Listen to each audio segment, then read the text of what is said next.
Welcome to Board Gamers Anonymous, the podcast with board gamers and the insane fun we have at the table together. This is Chris. Hey, this is Anthony. And this is episode 307. Most anticipated games of 2021. We did it! A new year! Woo! Suck it, 2020. I've never felt such a sense of accomplishment at 12:01 on New Year's Eve. I'm just like, I'm alive! Of a year of doing literally nothing, I know. that was certainly just like the biggest accomplishment possible. But again, we should not go any further without thanking our Patreon backers, especially our brand new Patreon backer, Tracy. Tracy, thank you so much for backing us. It's because of you and our Patreon backers that we made it through 2020 somehow, that we're here in 2021 on Board Game Arena, and especially right now on the Twitch channel on Board Game Arena. So we can talk to you about the latest and greatest in board gaming. So again, thanks to Tracy, thanks to everyone out there who supports the podcast and BGA Live, and obviously my friend, we are back. It is hopefully another great year in gaming. 2020 was rocky, but the games were rocking. So 2021 has probably the most insane list of board games coming up that I've ever seen in all of the years that we've been doing this. Yeah, I think you might be right. Because usually when we do this list, I have to dig deep, right? And I have to like pull together. And sometimes I'm pulling in Kickstarters that haven't even run yet. And then we get wishy-washy on what year that's going to come out. And this year we came up with over 50, and I had to remove some because we don't have enough time to go through them all. And this is just the ones we already know about, because typically this list is only a fraction of what's going to come out this year. All the stuff for Essen, only a couple of those have even been announced yet. You know, all the surprises that come out of the big companies towards the end of the year. So many games this year. I don't know when we're going to play them. We'll see when they come out. I don't know. Hopefully we can actually get together to the table, because I'm already behind from last year. Yeah, I was just telling Anthony that I was trying to buy games online, and I couldn't get enough games in my cart due to the fact that everything is sold out, which obviously is in part a good thing because people are home and they want to do something super fun. So board games is of course always the answer. But also because obviously everything has been delayed because of COVID, that there's a huge backlog of games. So this might be the year. Like we've always talked about, like, what is the best year in board gaming? This might be it coming up. Right. Just from sheer volume, right? Yes. If you release 5,000 things, I'm like, probably like 20 of them are going to be amazing. I don't know. Just by number. Yeah, we're not saying they're going to get to the table. We're just saying they're going to be released. That's what we're sticking with. We've checked with lawyers, and it does count. 2021, ton of games coming out. Good percentage of them are going to be great, and they may or may not hit the table, but nonetheless, we're going to add them to our collection, add them to our carts, and hopefully get them to the table this year. So we're going to help you get them to the table because we have a lot of great opportunities to do so. And, you know, we have a lot of things that are going on. But Anthony, before we go into all of, you know, our kind of fun stuff, obviously we have so much that's going on the podcast, and also our fun little BGA Live. Yes, sir. BGA Live, our other show, the other big show on Board Game Arena. The one about Board Game Arena, the one if you want to play the games or participate or watch the games and hear us talk about them. That is every Wednesday at 8:30. This week, we're talking about The Crew, Quest for Planet 9. Ignore the date on there. It is January 6th is when that is running, episode 17 of the show. So make sure you join us, and we're going to have a great game of that. We're going to have some listeners and some fans and some friends. Russ is going to put together a good crew for us to play The Crew. Nice. Yeah, and I think it's actually because The Crew did run on 12/30 that they all got together and made it possible for us to be here in 2021. They legitimately saved us all. So you need to watch now. Yeah, you'll get the joke when you actually play the game, because it's very much a co-op opportunity just to like drag yourself by your fingernails to get through the game. So it's the perfect 2020 2021 game. So we're really excited about that. It's one of our favorite games of all time, especially in the trick taking genre. So yeah, absolutely be there because it's going to be a lot of fun, and it's on Board Game Arena. So all kind of good things. So Anthony, we've talked about 2020, 2021. Happy New Year's to everyone out there. Obviously, our Patreon backers, BGA Live, and let's talk about what our listeners and our viewers, especially on Twitch, are talking about. Let's talk about our question of the day. All right. So the question of the week this week is, well, it's the topic of the show. It was an easy Sure. one, right? What games are you most looking forward to in 2021? So I always want to ask the listeners as well, and the viewers, of course. And this is all from our Facebook page, facebook.com/board gamers anonymous. So if you want to participate in these questions, they go up twice a week, usually on Tuesdays and Thursdays. And there's a lot of comments in there, usually 20, 25 or more sometimes comments. Usually curate and pick, the ones that are the most interesting or engaging or the best stories that we find funny. So if you want to be on the show, that's probably the easiest way to do it, is just comment on our questions of the day when they go up. We're going to go through a lot of these because a lot of these are things that are already on our list. So I'm not going to spend a ton of time going through this. And our personal list is coming up and is much larger. So, you can wait and hear what we're anticipating. But I wanted to give everybody their due and thank them for, chiming in, of course. Jeremiah, he mentioned a few games that we're going to talk about today. Carnegie, Florence, Kanban EV, which should be coming in the next week or so. Origins First Builders, Venice, Weather Machine, a new Lacerda game. We'll talk a little bit Sure. more about that in a few minutes. Willie mentions a game that it didn't actually make the list, and I feel bad about it because I pre-ordered it and I'm very excited for it. It's Cloud Age. It's the Ooh, new yeah. Alexander Pfister game.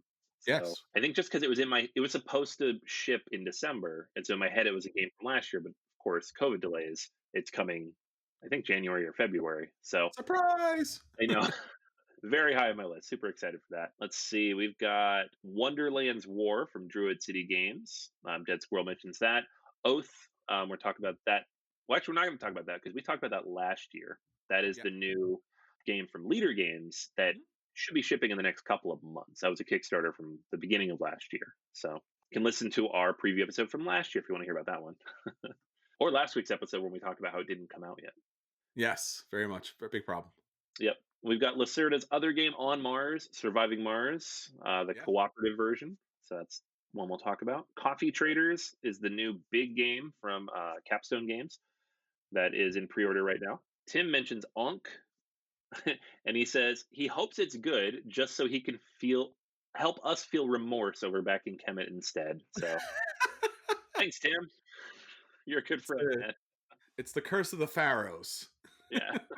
It's like, ooh, they're gonna ruin Kemet somehow, and you're gonna be really sad about Onk. Like, maybe, probably. Let's see here. We have a couple more votes for Coffee Traders. Corey mentions that it's a toss up for him between Coffee Traders and Darwin's Journey.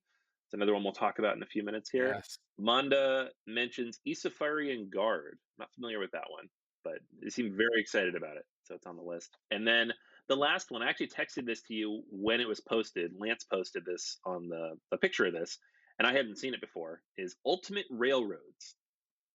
So this is the big box release from Hans im Glück of Russian railroads with all the expansions and maybe other stuff. We don't know yet. Um, Sure. they apparently have said on Instagram that it will be retail, so it's not a Kickstarter. So it's not going to be like a Grand Austria hotel situation where you have to pay $100 to get the game. Hopefully, but that's all we know at the moment that I'm aware of. So I don't know. For all you waiting for Russian railroads, it is coming apparently. Absolutely. And obviously we're getting a lot of love here in the chat, Anthony, for Ankh. They're supporting Eric Lang's ongoing tradition of overpriced but wondrous games. Yeah. And I guess for you and I also, I mean, we hope that the game is great because, even if you don't back the game, you want to play the game. It's not a matter of not wanting the game. We want the game. Yeah. I mean, look at us. I mean, we have meeples behind us. Clearly, we are living the life.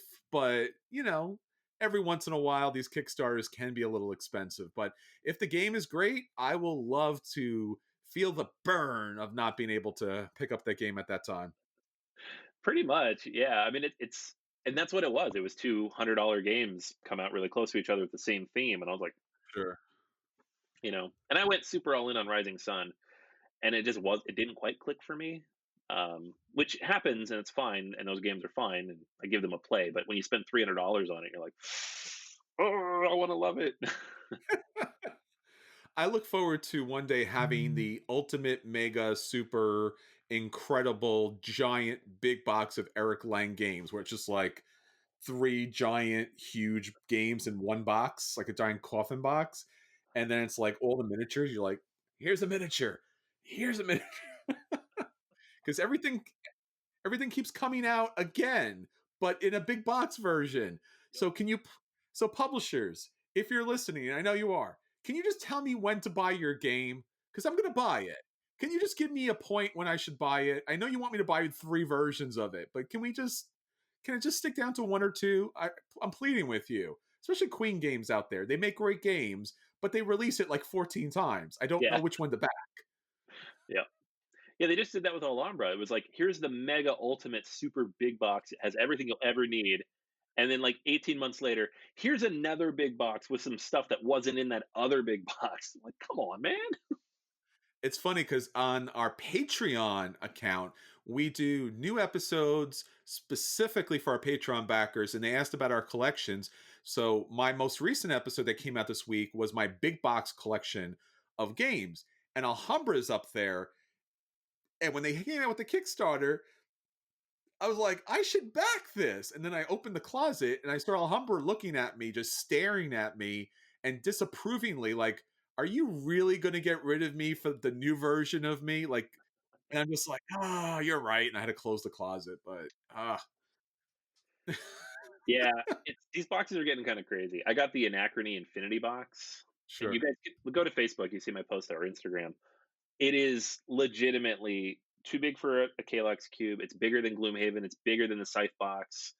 It's like bordering up there with Kingdom Death Monster in terms of width by length and size. And I'm like, I didn't think this game had that many components. Why is this so big?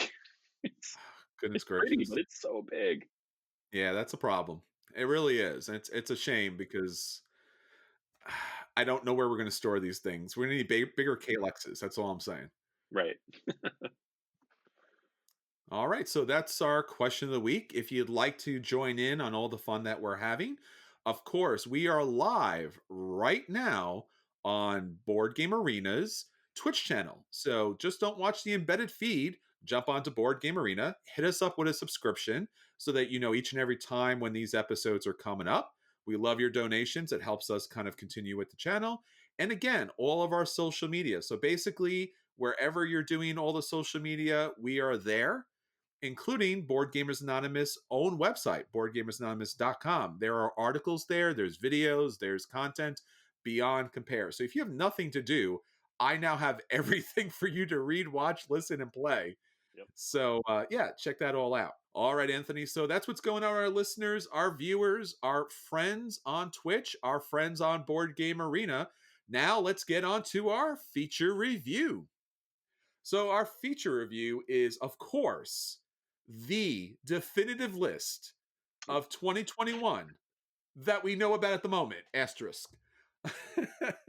This list is going to blow you away. So, grab your chairs, grab the family, because you're going to want to hear about all these great games that Anthony's put together. It is the ultimate list, just like all of these ultimate boxes that have been coming out. Yep. So, get ready. Here we go, man. You ready for this? I don't know if I'm ready for this. We went through a big list last week, and I was like, okay, take a breath. Take a breath. Um, it's a big list. We're not going to linger super long on any of these games because otherwise we'll be here all night long. But if you want to see the full list, I will put it in the show notes on the podcast if you're a listener, but I'll also put it on the website. I'm going to put the full list. I'll have links and everything so you can find the information about these. If you're like, why didn't you mention more about this or this or this? I'm like, well, this is why we're interested. But if you want to learn more, here's Board Game Geek and whatever else might be out there. So try to help you guys out with that. But without further ado, let's kick it off with the big one. Uh, HeroQuest 2021. This is the the relaunch from Hasbro via Avalon Hill. They ran it on their own personal um, crowdfunding site that they use for toys and whatnot. And it made a ton of money from all the people who are nostalgic for all that plastic. I'm not among them. I really never played this. I have no interest, especially not at that price. But I'm hoping someone I know does because I do want to see it. So, Anthony, is just my thinking right now, is this list worthy, especially when we're talking about Hero Quest, which, as you mentioned, came in with big numbers? Is this a buy, play, dodge list at this moment? Do we have enough information? Because I know Hero Quest has been around forever. So I could certainly say play because I did not buy this. This was Yep. nice, but it's certainly going to be a play for me.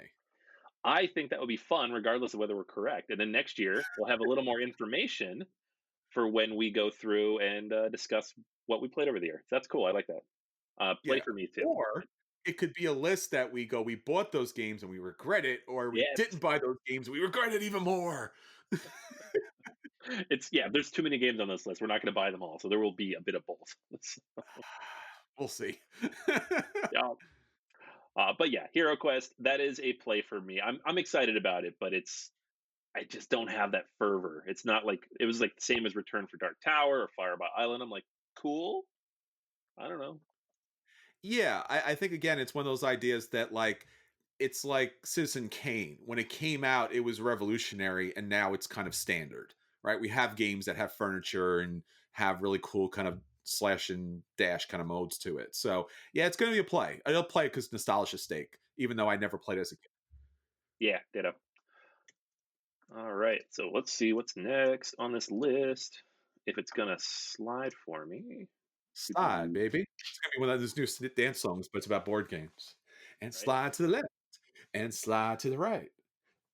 Jump up, jump down, play that game, roll those dice. See, I think we're working on a trend here. It's going to be a whole new Yeah, genre of board game. It's going to be a TikTok board gaming channel where we show the big box games and we dance with it or something because people can't come over, so we have to do something. So exactly. Yeah, that's what I'm advocating here. Do something with your board games because it's 2020, 2021, man. We got to do good stuff. I can tell you what's next on the list while I figure this out, though. That is Descent. The new Oh, Descent. Like, what is that subtitle for that thing? It's way Legends too of the big Dark. and too expensive to get to the table. Ooh, that's Yeah, it. that's the subtitle for it. And it's not surprising you can't get it on the screen because it is way too big and way too expensive. I remember when you, me, and a friend of ours watched this live on their Twitch channel, and we were so excited about it. And then it was like they crashed because clearly they can't host more than 5 people at one time. And we're Right. like, dude, you guys are Fantasy Flight. You should be able to do this. And then later we rushed to YouTube because we expected they were going to have all of these things. Little did we know that Fantasy Flight is like shrinking as we speak. And they showed this giant box, and you're like, oh, it's amazing. What's in the box? What's in the box, man? And they did not show what's in the box. Oh So no, yeah, they I just showed remember like that. a couple of figures like in a later picture, and I was like, lame. So yeah, this is certainly going to be a play for me. So I will play this game. I don't think anybody I know is picking this game up because dungeon crawls, mostly because of Gloomhaven, have become such an oversaturated game market that there's really no room for it. I mean, I have so many of those right now. I can't really buy another. I want to.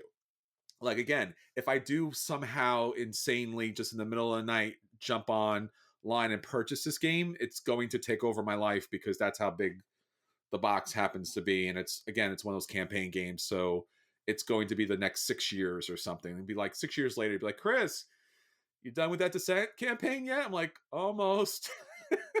Almost halfway through. Yeah, Uh, this is a dodge for me too. I want to say I'll play it, but I know I won't. So yeah, I'm gonna still hope out. It's on the line for me. I want to say play, but I just don't think it's ever going to get to the table, and that's a shame because I'm sure it's going to be great. So yeah, I think it's unfortunately going to be a dodge situation, unless again somehow it falls from the heavens and hits me on the head, and then I have a lawsuit and a game to play. But yeah, another huge, ridiculously giant box, as you could see. So, eh. uh, Alas, we cannot get all of these games to the table. But in a different timeline, Anthony, we did. If that makes you feel any better. Okay, yeah, no, I like that timeline. Yeah, What is and that in that timeline? and in that timeline, this Descent game is a filler. That's how that timeline works. Time and Oh space my works differently. god. So we live 1,000 years? Cool. Yeah. Well, speaking of filler, I fixed the problem so we can continue. Um, all right, so that's Descent. I think we're both on the yeah, this is cool. It exists, but We're it's not for us kind of fit. It's gonna be a pass. Yeah, it's gonna. Yeah. But next up, we got Lizard Wizard. Uh-huh. This is the next game from Glen Drover and Forbidden Games, and they did Raccoon Tycoon, which is the reason I put Yes. this on the list because Raccoon Tycoon was like one of those games that kind of came out of nowhere, and people were like, oh wait, this is actually really good. So I'm excited. It's got some auction and bidding, commodity speculation type stuff, so economic elements to it, which is fun. But obviously a fantasy theme with wizards running around in some school. I don't know, something like that. I don't really know what the theme is supposed to be here, but I dig the idea behind it. These games are generally light; they're not like the big heavy things. So that would be cool. Yeah, I think just generally the theme is lizards that are wizards. So I remember seeing this on Name says it all. Kickstarter, and I just kept going back to it, and I really loved the artwork to it, and I was just like, I don't why, and I just had to pass. So I think this is going to be another game that I would like to get to the table, like Descent, but I don't know anyone's picking it up, and I'm not going to be picking this one up, unfortunately. Although I really do love the ambition behind this game. It looks like they really put a lot of time and effort to the artwork. Oh, for sure. Yeah, this is a game that I didn't pick up Raccoon Tycoon, but I played it and liked it. This will probably be a similar boat. Like I like it. It's a little too late to be in my collection though. Yeah, and I think that's the problem these days with most board games is that they've become so expensive that you just can't stick it in your collection just to have it. Right. Yeah. Yeah, there's a lot of those. Speaking of which, Dinosaur World. Um, this is the new. Maybe you read more about this, but I did. what is the difference between this and Dinosaur Island? Because I was just like, it just seems like you're re-implementing the same mechanics, and I don't need another one of these. I have two boxes already. Sure. Well, I think we covered all of that in detail on one of my acquisition disorders, but to put it in a nutshell, it is half Dinosaur Island as you know it, and half tile placement and movement. Almost, I wouldn't say it's a pick up and deliver, but your movement on the board does matter this time. It's different enough for them to sell you another game. Woo! I did Yeah, it. this was And on this was Kickstarter, so I already know it's a pass because I passed. So I love Dinosaur Island. I own all of Dinosaur Island, I think, other than Space Raptor, which was with another campaign. So I still want that. But if this was on sale, I would pick it up. So this is going to be a play for me, like you said, just to see how radically different it is. It's not radically different, but I still kind of want it. right, So yeah. yeah. It's funny though because I say I passed, but I did actually give money to this Kickstarter because of Roar and Right. Oh, The Dinosaur Island Roll and Right, which was kind of like a throwaway add-on they put on there. Like, oh, also we made a Roll and Right, and I was like, yeah. And it's not just because I like Roll and Rights, because I have cooled on them a little because there's been a lot of bad ones in the oh last my God, 18 months. so many. But Duelosaur Island, like the last time Oh they yeah, did like one of these throwaway secondary things, was yeah. really good. It So I'm was looking really forward good. to this.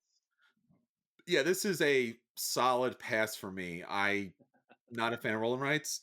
Right. This didn't look very different than what they had produced, before. But Dual Source is a really undiscovered gem. It's just the other game is just so big. But I would recommend Dual Source every day as a two-player game. Yeah, for sure. Yeah, no, it's fantastic. Like we played it last year. Actually, it was one of the last games we played Yeah, before everything like that. And it stands out as a solid one. it's true. All right, so that's Roar and Right.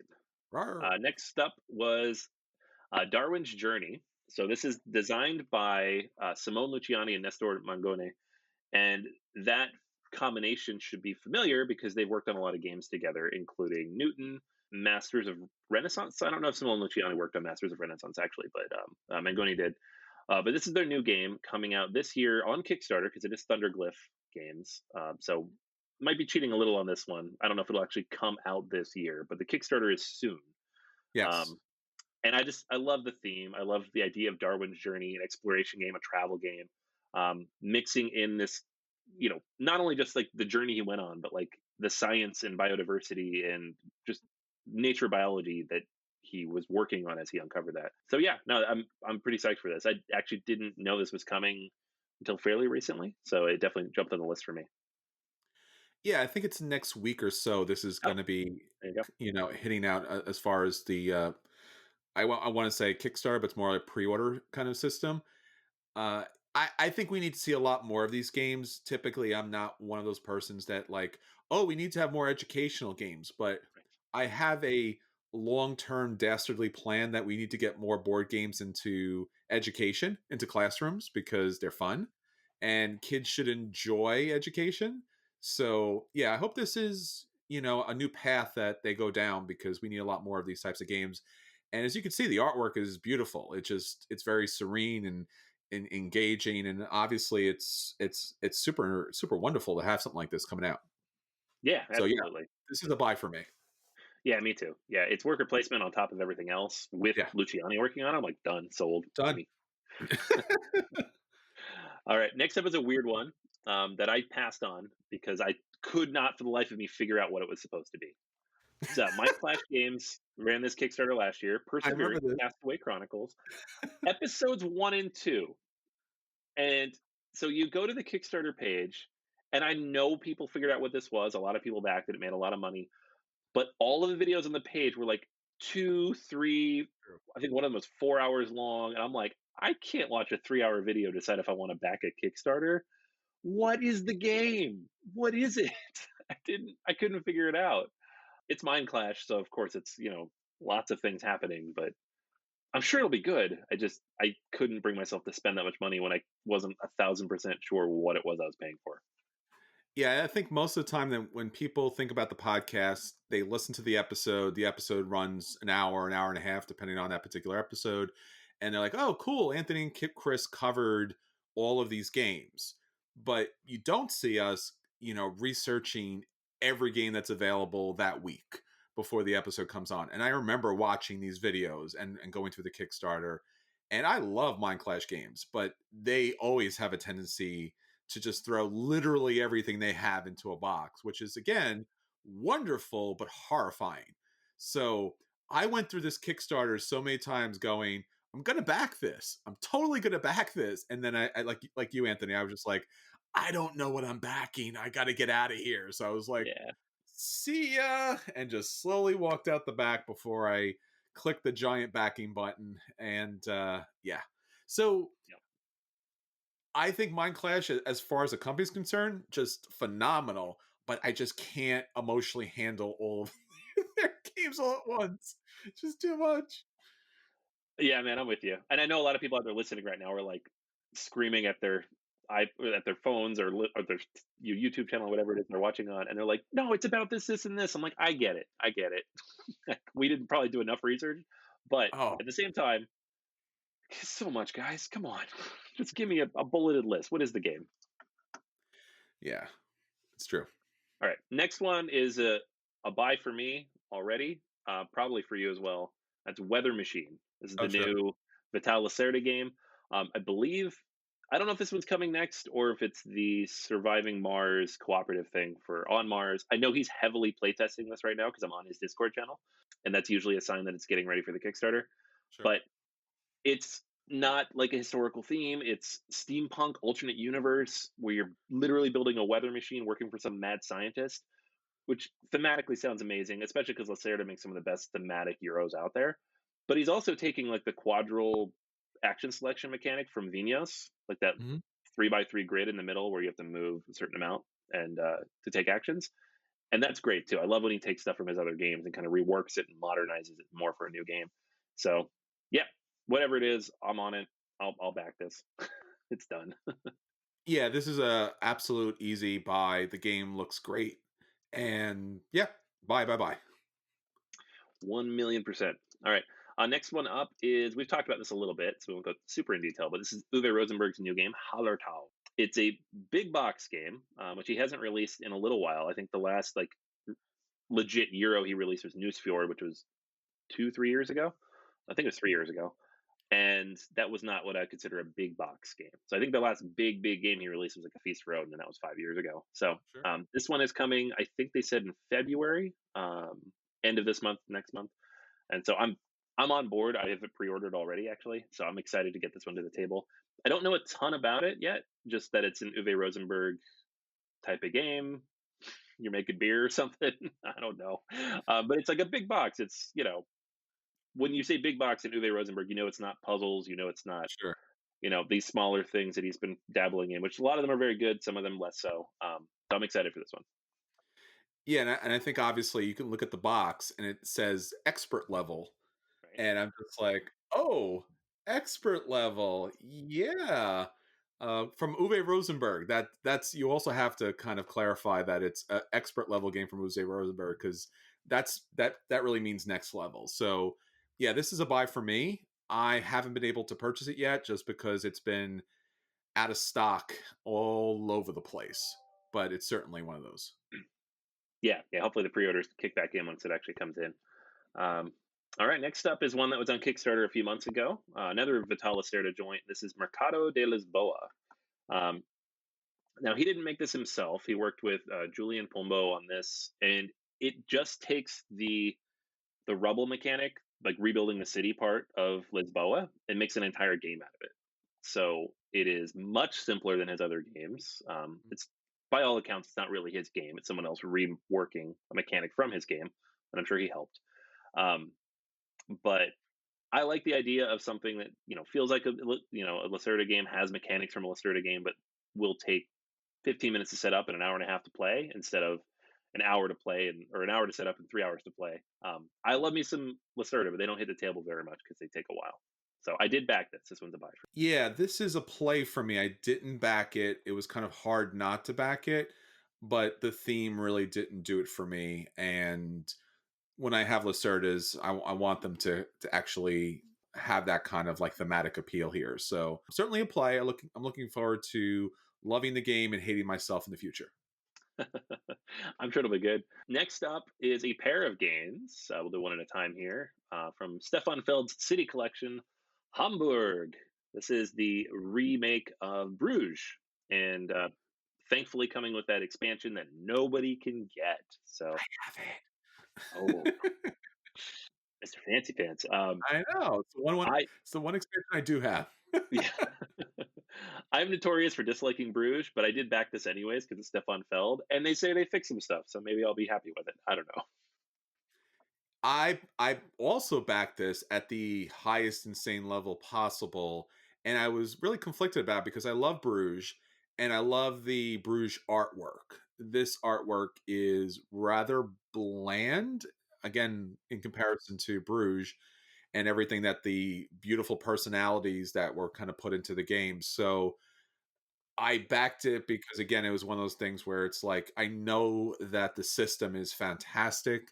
I think towards the end of the campaign, they were talking about upgrading and revising some of the artwork. I think they were utilizing like the same piece of art multiple times, so it wasn't really anything interesting. Whereas Bruges, I believe, again, don't quote me on this, but I believe it's a different piece of artwork on each card.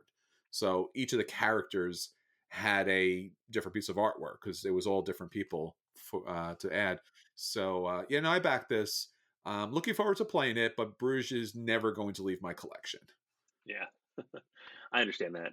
Um, second half of this is Amsterdam, the City Collection #2. This is the remake of Macau, and by all accounts, there's a fair amount of new tweaking here. So obviously the new setting, but some card balancing, some new gameplay elements they've implemented.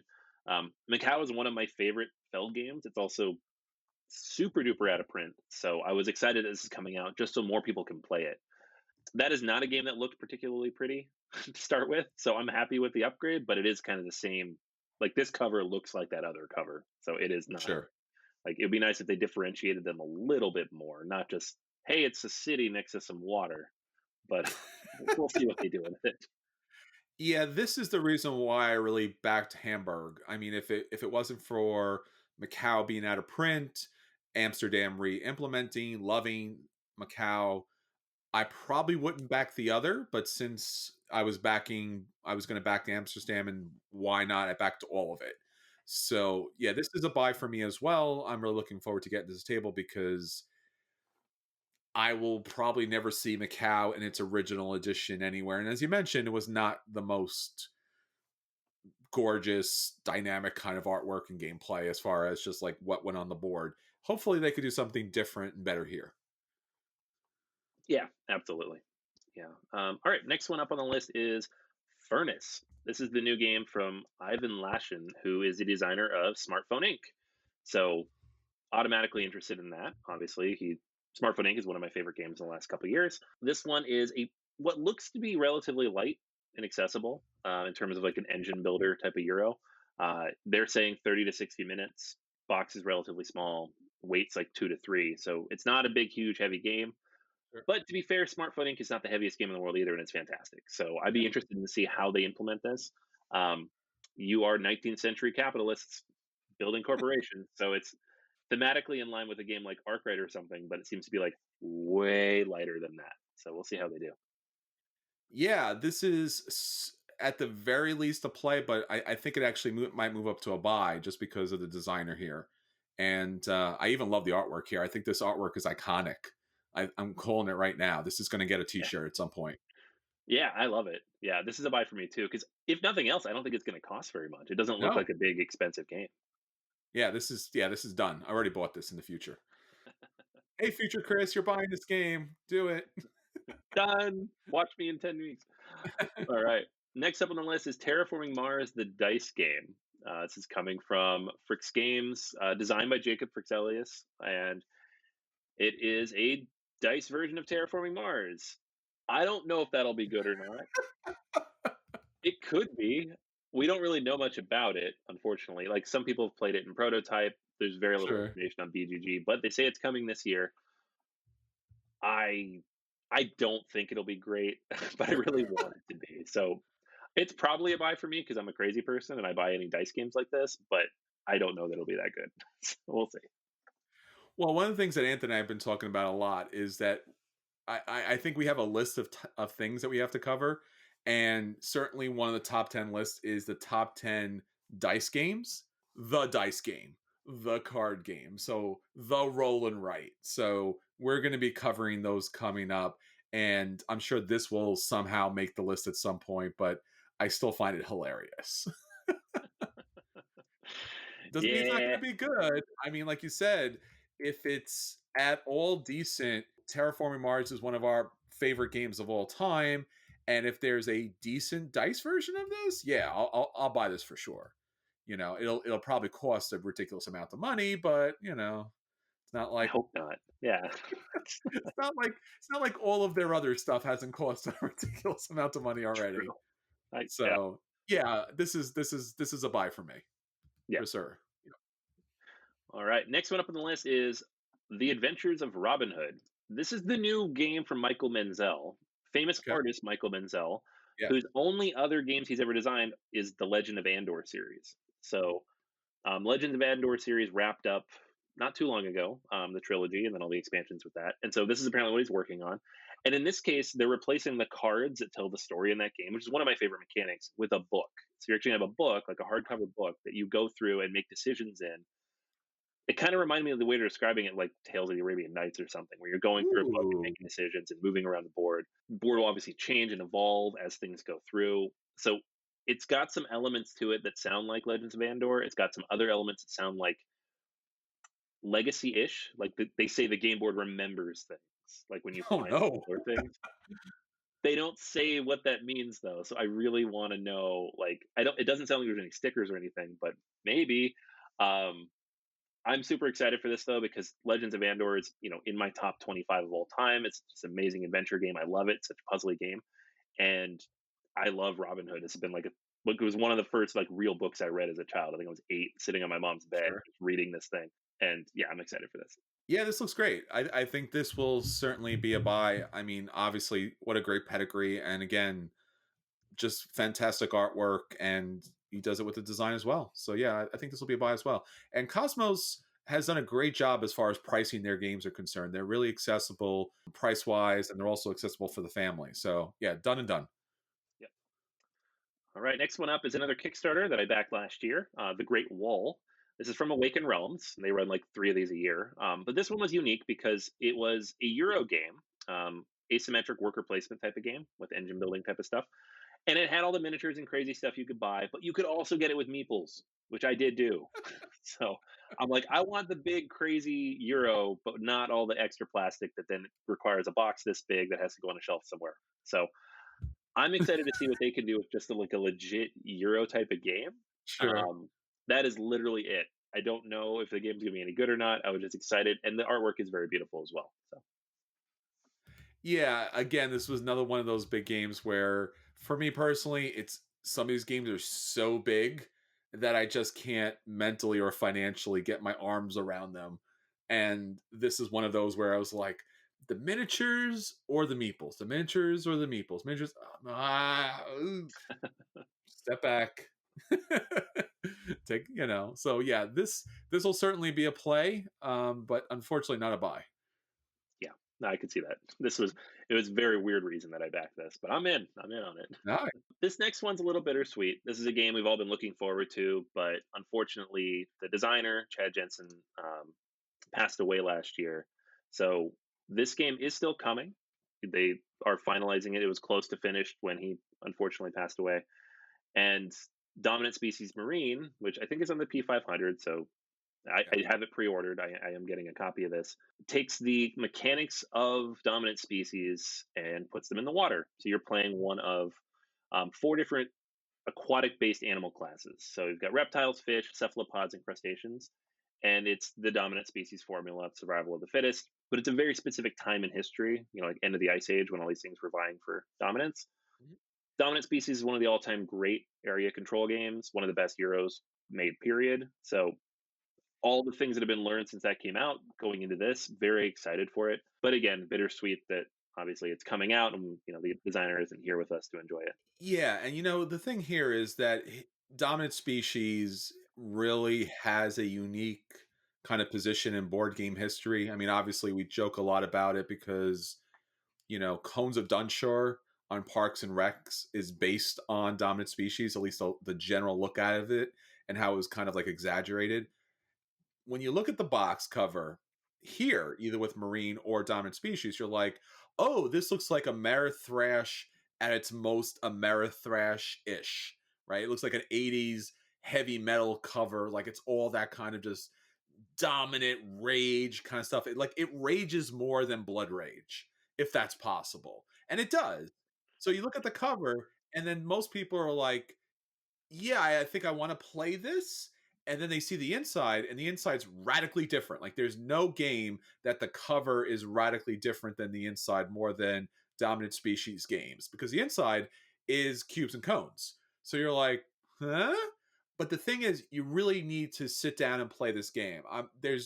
If I could ever give you one recommendation, it would be play dominant species, or probably even better, actually, play dominant species marine, because it's somewhat of a more refined version, because where dominant species you place your action markers down, then you wait. Here you place them down and you actually activate, so it has more of a worker placement element to it.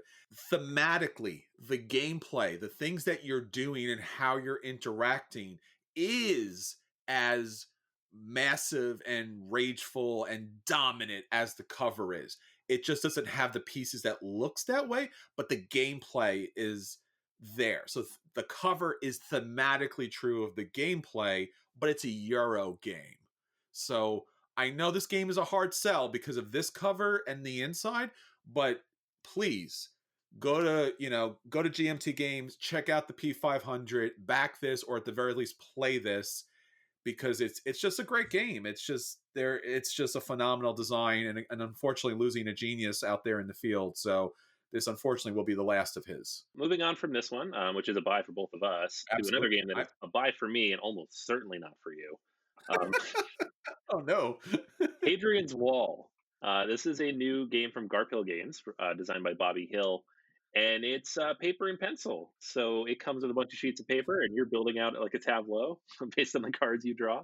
It's in city building game like ancient Rome, and there's the tableau stuff that you can do on this is wide and sprawling. It reminded me a little bit of like a Roman roll, which I didn't Sure. actually like very much. It was too much as a roll and write. But this one has some cool mechanics to it. The cards are kind of telling you where to build and how to build.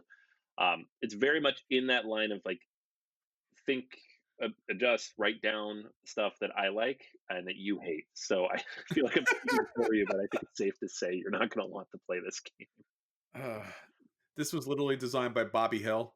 I mean, game. I'm gonna skip all the King of the Hill jokes here because yeah, it's we don't have time for it. But they're all there in this. But yeah, I'm going to skip this hard. I don't know. One day we'll go into my feelings about roll and rights, but it is not this day because we have other games to get through. So yeah, this is a pass for me. All right, next up on the list, we talked about not too long ago on acquisition disorders. That's Gollum. This is a new one from Cranio Creations, designed by Flaminia Brasini, Virginio Gili, and Simone Luciani. So the crack team behind Lorenzo Il Magnifico and many other games. And I talked about this before, but the theme here is that you are working in 16th century Prague and building and managing these golems, which are anthropomorphic creatures created out of clay to protect the Jewish people in Prague. Such a cool idea. I mean, it's an existing legend, so they're building this off of like folklore and legend and lots of media that's been out there about these types of things. But just I don't know, it looks so cool. It's got some mechanics based on Grand Austria Hotel. They're saying so Sure. engine building type of game, utilizing some of that. You look at the boards, you can kind of see it. It's got these grids. Theme alone, and then combined with the designers working on it, and this is definitely a buy for me. I'm gonna pick this up. Yeah, and this is another game like Dominant Species where the cover's awesome. The inside is Euro, like all Euro get out, but thematically plays really well. So yeah, this is an absolute instant buy. Yeah. All right. Next up is Carnegie from Xavier Georges. This is a new one coming from Quined Games. Pretty soon, I believe. A lot of things going for this one. First, designer who worked on Trois, who worked on one of my favorites from the last couple years, Black Angel, worked on Gangopolis, Carson City. Very good games in his pedigree. Artwork by Ian O'Toole, which is automatically, instantly like awesome. And I also happen to live in Pittsburgh, where half the stuff in the city is named after this man. So just that alone, I'm like, sure, I'll play this. I don't know a lot about it mechanically, but I'm sure it's an economic industrial game because it's about Carnegie, who is an industrialist. But I'm interested to see if and how they would mix in like the philanthropy elements of it.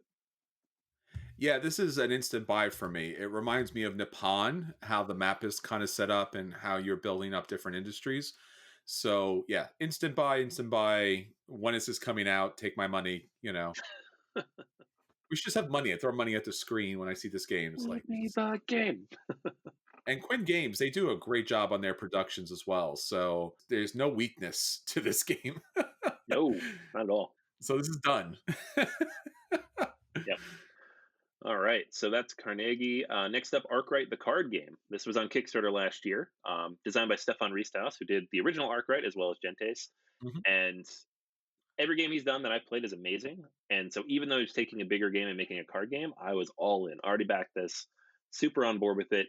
Honestly, anything that takes the Arkwright formula and makes it accessible that I can actually play it, I'm all for. Yeah, I passed on this, but it was really hard to pass on it. I definitely want to play this.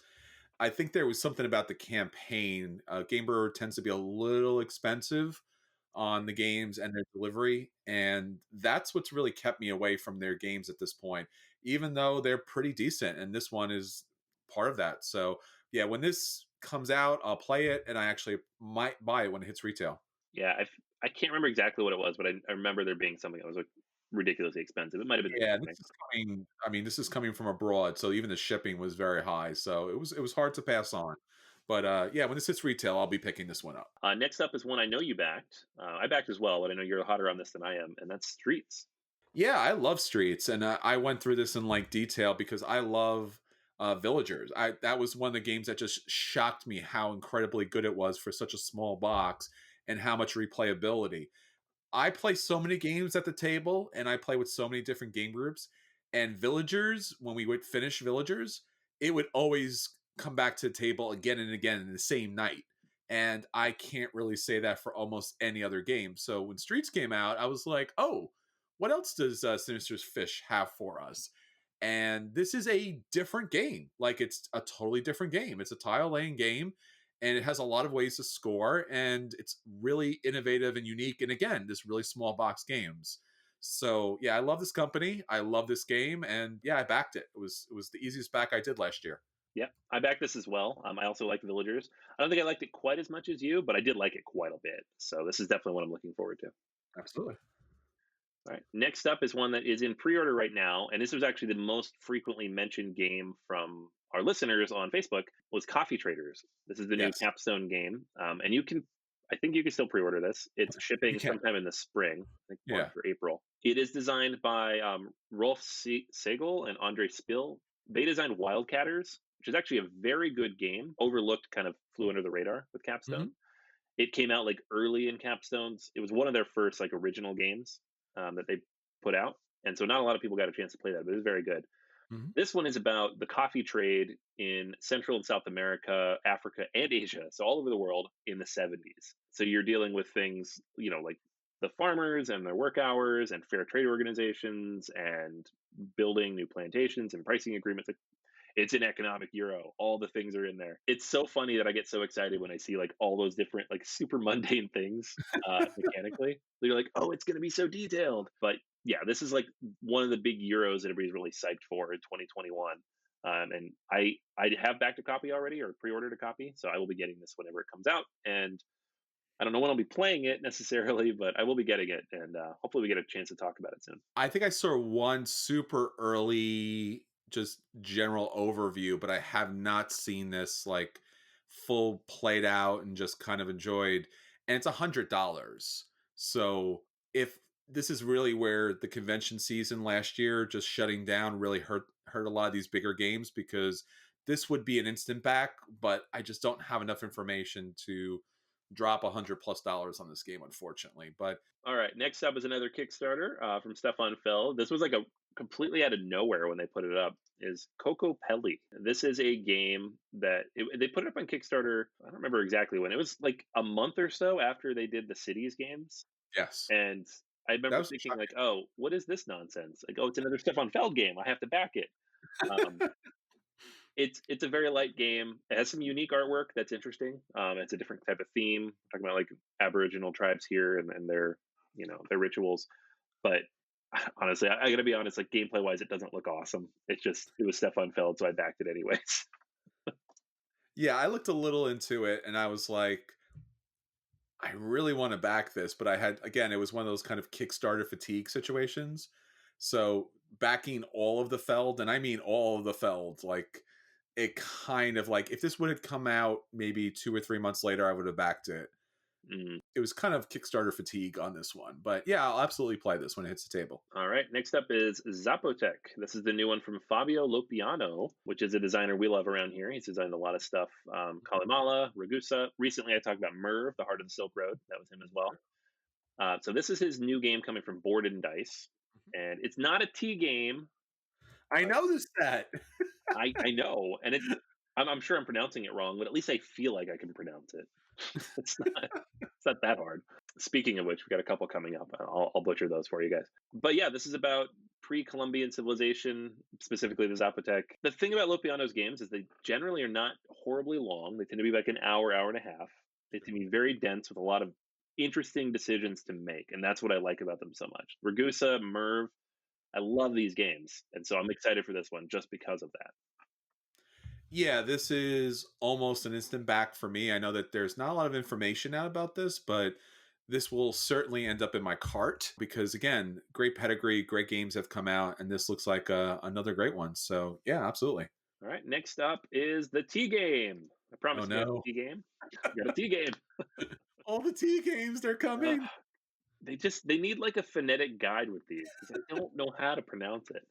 So Tabanusi, I'm sure that's wrong, but there you go. Builders of Ur. You are building the great city of Ur. This is the new game from Tashini. This time working with David Spada, coming from Board and Dice. Probably next fall. That's when these games tend to come out. And That's about all I know about it right now. They've released a little bit of information about it. You have workers that will activate districts, and when you do that, you're taking dice from the district and taking various actions based on those dice. So, a lot of the things we know of and love from Tashini's games are our dice, but they're not rolled like dice. They're used for workers and action points. So I don't know. I'm excited for it because his name is on it. That's about it right now. We'll probably know more about this one as we get further into the year. Yeah, this is definitely something I'd like to take a look at. Obviously, all the T games have been great. So, yeah, let's add it to the list. I'll look forward to playing it. Ditto. Yeah, I'll probably buy it, even though I won't know anything about it. Next up is Maglev Metro. This is the new game from Ted Alspach, and he doesn't design a lot of games these days because he's busy running his werewolf empire. That's right. But this one, I can't tell if it looks interesting to me or not. I'm being honest with you, I can't. I'm kind of in between on this, but it's a tile laying game, which are his best games, and Yeah. you are building out this Maglev track system. It's got some pick up and deliver mechanics. Tile placement obviously is a big part of that, network and route building. So I love me some train games, and I do like at least one or two of Ted Alspach's games a lot. So I don't know. I'll be interested to see what he does here. Yeah, when I first saw this, just from the basic look of it, it reminded me. I was like, "Oh, this is an 18XX game or an Age." And obviously, he designed Age of Steam, so I was like, "Okay, maybe this is something more board game friendly," because obviously it's not as complex as that. But yeah, I mean, I think that just because he does have that knowledge and experience in that, that kind of particular genre, I'm definitely want to play this. Again, I don't know if this is going to be one of his $100 giant big box games. So we'll see how that kind of works out. But nonetheless, yeah, this is definitely going to get a play for me. And who knows? Maybe it's that game. I guess every company keeps looking for that game that takes a game from like this other genre of board gaming that only a certain subset actually plays and brings it to the mainstream. No one's really been able to do that yet with much of anything, so maybe this is the one. You never know. Yeah, this is a play for me too. So looking forward to it. Next up is Brazil Imperial. This is a game coming out at Essen next year, and it is a 4X game based on imperial times in Brazil. So not about people taking over Brazil. It's not about colonialism necessarily. Well, it is about For once. colonialism. I'm lying. It is totally about colonialism, but in it you are kind of, I don't know. There's a mix of different things here going on here. So yeah, it'll be interesting to see how it works out. I don't know a lot about the game right now. They posted some information here. It is the new designed by Z Mendes, and it is, Sure. I believe, he's the Brazilian, so it is coming from Brazil, which is interesting. You're getting games not just out of Europe about other countries. It's coming from that country.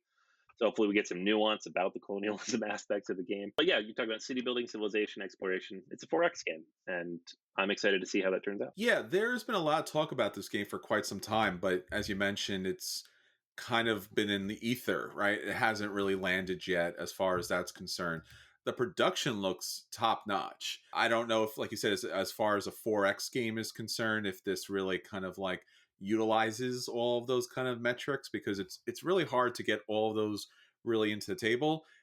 This obviously certainly feels like it can do some of those things, but it also feels like maybe it's more along the lines of like actually Imperial, right? Imperial and Imperial 2041 or 2040, where it's like just utilizing the spaces, the troops, the armies, and everything just to grow out and just utilize and kind of reap the resources from it. So, yeah, this is probably my most anticipated game of the year because I'm not sure how this game's going to land, and I really want to find out. Yeah, absolutely. Mhm. All right. Next up on the list is Cape May. This is coming from Thunderworks Games, the guys behind Role Player and all those. Designed by Eric Mosso, who's a first time designer. And it's about Cape May, which is in Jersey. And I've been there. It's cool. Um, I'm sure it's very different now after Sandy, but I was there pre Sandy. It was very beautiful. And so you are entrepreneurs developing the property and building up the town, basically. So there's nothing like crazy or interesting thematically going on here, but it's got beautiful artwork by Michael Menzel and Stephen Kerr. A nice, relaxed, cute theme. There's nothing problematic or stressful about it. It just looks like a game that'll be relaxing to play. Hopefully that's the case.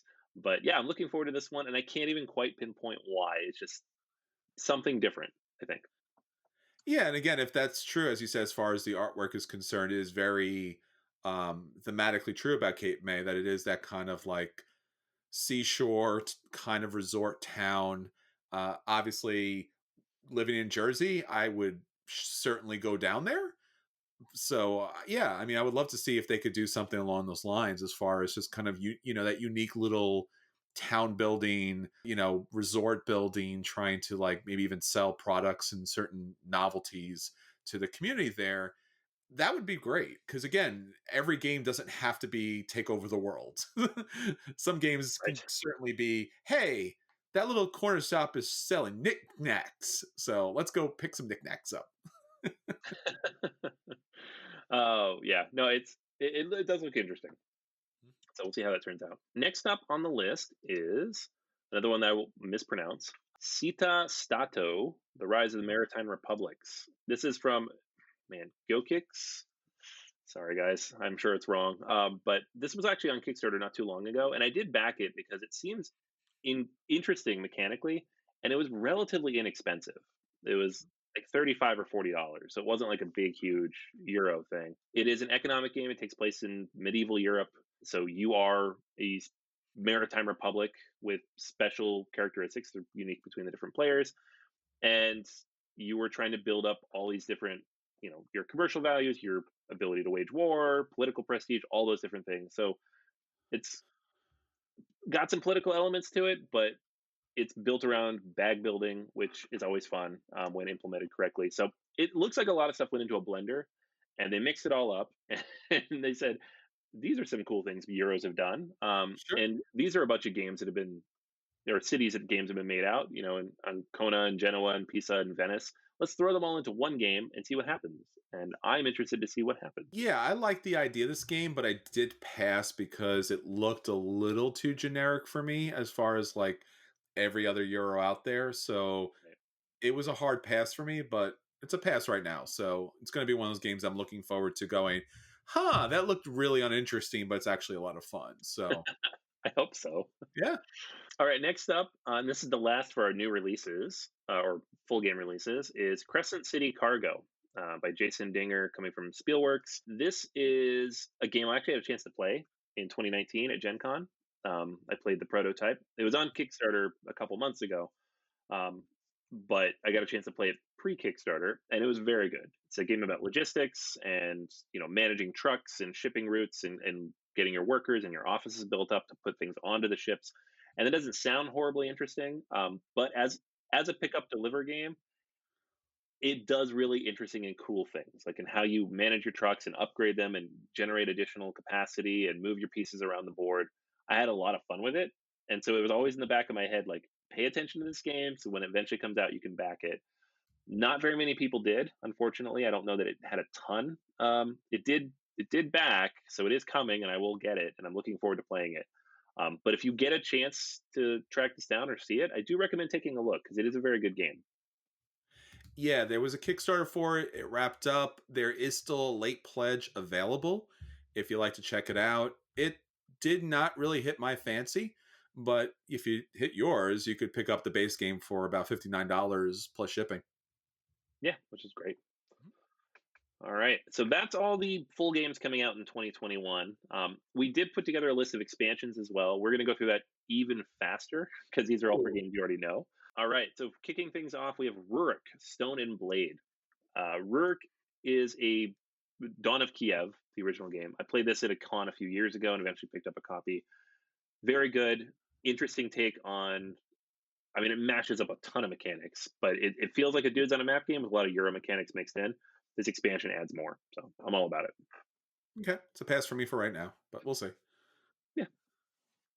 Glenmore 2, Highland Games. So official solo mode, 3 more Chronicles for Glenmore 2. Glenmore 2 was a really good re-implementation of the classic Glenmore with a bunch of like modules in it. Looking forward to trying more modules and an official solo mode, which I'm pretty excited for. Yeah, this is a buy for me. It's actually sitting in my cart right now. All right, Cartographers Heroes. This is a full box like follow-up expansion for cartographers. That is a full-blown roll and write, but a very clever one where you're like drawing a map based on the cards that you pull out. So it's more of a flip and write.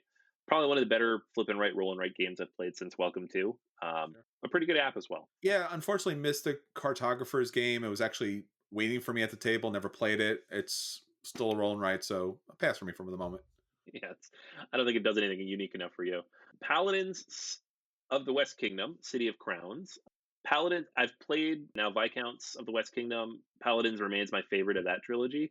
So I'm actually looking forward to this expansion, just building on that, adding some more unique mechanics and ideas to the game. Yeah, Paladins is the best, at least at the moment. They obviously have their new releases coming out, so I'd be interested in this, but I'm still a little troubled by the theme. That's true. Clash of Cultures Monumental Edition. So Clash of Ooh. Cultures is one of the all-time great Civilization games, but it's only good with an expansion that they only made like 25 copies of. So uh, I had a copy of Clash of Cultures for a while. I eventually sold it because the base game is just fine. But you need that expansion. This comes with the expansion, God. some other upgrades. It's very expensive though, so we'll see. They're charging a ton of money for this. I really want to buy it, but I don't know if I can quite bring myself to. I have the base game. It's shrink wrap because I could never get my hands on the expansion. I heard this was coming out. I was like, the expansion. Nope, it's a full game and it is super duper crazy kind of expensive. So I would love to get this to the table, but I don't know if I can pull the trigger. Yeah, yeah, we'll see. Maybe, hopefully, it comes out on a discount somewhere. Like I got the Mage Knight Ultimate Edition at some point for much less than the original, like 140 they were asking. Oh, So hopefully we can do that. yeah, WizKids tends to have high prices, at least initially. War of the Ring, Kings of Middle Earth. This has been floating around for a little while. I've been talking about it, but supposedly it's coming out this year, and it is the final expansion after Lords and Warriors. Mhm. War of the Ring's my favorite game of all time. More content is great. I'm all about it. Yeah, absolutely. It's an instant buy. Absolutely, yeah. Buy for me as well. Grand Austria Hotel, Let's Waltz. We talked about this a bunch. It We was did. on acquisition disorders a couple times. Yes. There's a whole thing on the stupid Kickstarter charging a ton of money for a game I already own, but I still backed it because I'm an idiot. Yeah. Um, it looks good. I backed it too, and then they were like, "Hey, do you know there's all these extra add-ons?" And I'm like, "Leave me alone." I already feel dirty about this. So yeah. We'll both get this eventually, and it'll be fine. So Yep, yep. It'll be a very expensive, fine expansion. All right, we mentioned this already. The Surviving Mars expansion for On Mars, cooperative expansion. I love this idea. The game's already like it feels semi-cooperative. Make it full cooperative, and I'm all about it. I think, and again, I haven't played this. I have very little knowledge of it, but I feel like this is going to be even better than the competitive version because, like you said, it really does feel like a co-op game. Yeah, I'm psyched for it. And the Surviving Mars video game is really good. So like they're taking something that is solid and like building that on top of this, and I love that idea. Absolutely. On Mars was our game of the our board game of the year from last year. So Yeah, for sure. mhm. All right, Robinson Crusoe: The Book of Adventures. As you can see from this graphic I pulled off of Google, it's coming this year on Kickstarter. No, just going to back this. So this is a new sequential series of scenarios that's coming for Robinson Crusoe. I don't think I need more content for this because I've barely played any of the other expansions, but Sure. and I don't know if this is going to include the stuff from the first expansion, the Beagle that never got re-released. I hope so because I don't have that, and I love that. Well, Robinson Crusoe, more than any other game, and because it came out such a long time ago, has been the game that has sat in my cart for the longest amount of time because I think it's a genius design. The idea of Oh like yeah, playing a card and like deciding what to do with it, and then there's you stick it back in the deck because there can be and will be consequences, and then have the dice rolling, but you can confirm that you will get the roll, but then you have to like this kind of like trade-off between absolutely wanting to do something but there's going to be a payback. It's genius, but it has so much content, and it's a co-op game, so I'm just like I don't really have the crew for it, so this might make me buy it. No, but it's a great game. Yeah, absolutely, everyone should check it out. yeah. um All right, Madeira Collector's Edition. I know we're both waiting oh on our copy of jeez. this. Yeah, you want me to talk about this? Because this is like Madeira is a great game. Like just flat out, it's a great game. It's on Board Game Arena. Everyone should play it because it's a really great Euro. And it has literally been in production hell for, I don't know, 25, 30 years now at this point. I don't know. We backed it on Kickstarter and then I blacked out and it was still not coming. And I blacked out again and still not coming. And supposedly now it can be produced.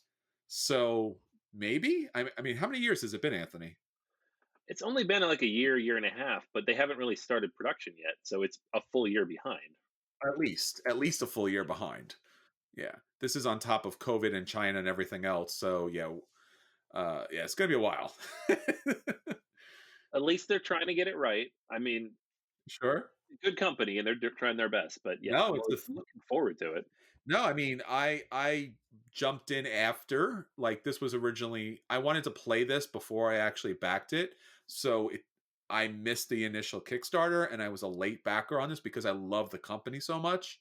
So I was, despite the fact that it was delayed, I'm still super supportive. But this is really forever. So I suspect that this game will make next year's list here. So, you know, I hope not. I hope not. Yeah, I'd like to be playing it this year, but we'll see. Next up, we've got Railroad Inc. Challenge. They have a yellow and a green edition, so they went the Pokemon route. These were on Kickstarter. I don't know, 6, 7, 8 months ago. sure. But I love Railroad Inc. It's among my favorite, really quick, easy, accessible roll and write type of games. You just draw your little routes. Very easy to teach my kids.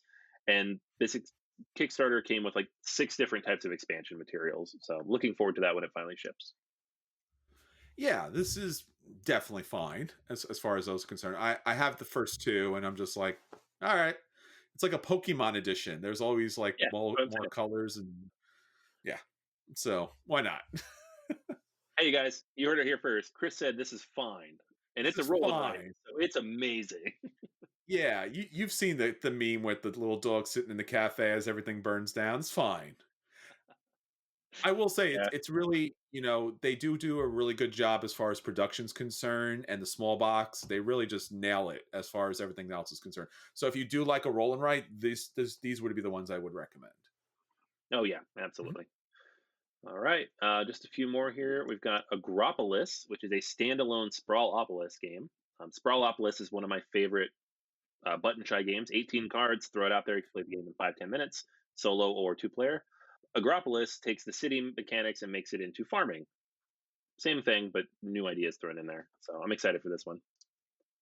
Yeah, this is going to be a pass for me. I mean, I've just passed on all the sprawl games, and I just can't go down that hole, man. It's just too far of a rabbit hole. It's $10. Yeah, Good sure it is. game. It's just like, hey, the first hit's only $10, and then there's like 300 other button fly games waiting for you on the way down. So yeah, You don't yeah, gotta yeah. buy them all. You keep saying that. You don't gotta buy them all. I'm sorry. What's the name of the podcast again? Come on, come on. It's a good point. It's a good You point. can only buy All right. one. I mean, there's a whole ad campaign about potato chips here. So I don't. Yeah, no. I know what you guys are Yeah. doing. You're not gonna get me. It's not gonna happen. I'm gonna get you at a con one day. I'm like, we're gonna play this game. You're like, oh, okay, cool. And I'm like, it's a button shy game. Ah! No betrayal. And then all of a sudden, like 300 of them just fall from the ceiling. They're like, ah. And they'd be like, hey, Chris, you can pick all these up with our giant bag, which costs another $50. I'm like, here, take my money. I don't care anymore. So yeah, pass, hard pass, hard Yeah. pass, hard pass. Hard buy, Move hard on. buy, hard buy. I'm buying it. I'll buy it. I'll buy two. No, that's what they want you to do. You made me do this, Chris. It's you. I learned it from watching you, Dad. Say that's what you have to worry about. Yep. Yep. Okay. Next up, expansion. Again, I'm gonna buy this as well because yeah, Teotihuacan expansion Yeah. period. This is a full expansion. The last one's like a little box. This is 6 new modules. Not going to run through all of it because there's a ton of stuff here, but it's yeah, it's a lot of new content. They're really blowing it out and adding some new mechanics to the game. So I'm all about it. Yeah, I don't own the base game. Surprisingly enough, I did try to purchase it a couple of times. I'm obviously being swayed by Board Game Arena actually having this on there, so maybe some point I will be picking this up. Maybe, possibly. You never know. Could happen. Yeah, Could happen. I'm excited. I'm excited. The first expansion was very good, so I'm hoping Sure. this is also very good. Rondell for days, buddy. Yeah. Rondell him. All right. Speaking of, well, maybe not a Rondell, but a guy who makes Rondell games, Concordia Solitaria. Ooh. This is an official solitaire or solo only expansion for Concordia that apparently is actually coming out from these publishers in 2021, which I am like, what?